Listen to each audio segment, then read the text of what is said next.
war-saxaafadeed ka soo baxay kulan degdeg ah oo ay yeesheen golaha howlfulinta deegaanka maanta oo ay taariikhdu tahay 23 bishii labaad 2014 tirsi taariikheedka dalka Itoobiya ayaa u dhigansadan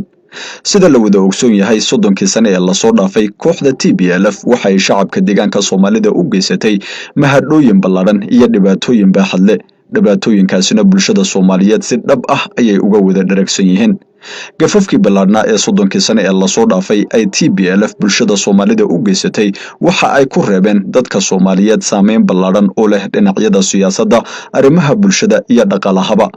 saddexdii sano ee la soo dhaafay isbedelkii kadib dawladda deegaanka Soomaalida iyo hogaaminteeda oo isku duuban waxay xoog saartay in shacabka Soomaaliyeed laga dulqaado gafkii iyo dhibaatadii ay muddada 30 sano ah u geysatay waxaana la sameeyay jihooyin kala duwan oo lagu badbaadinayo shacabka Soomaaliyeed muddadaasi 3 sano ah waxa la qaaday jadwal oo ummadda Soomaaliyeed lagaga samata bixin karo gafafkii iyo dhibaatooyinkii baaxadda lahaa ee ay TPLF shacabka u geysatay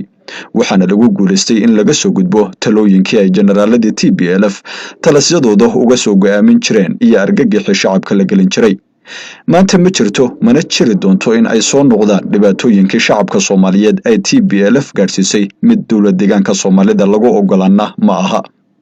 dawladda deegaanka Soomaalidu waxay aaminsan tahay in masiirka shacabka Soomaalidu ku jirto gacanta shacabka Soomaaliyeed nooc walba ha ahaadeena sidaas daraadeedna ay go'aanka iyo taladuba ay ka go'ayso shacabka Soomaalida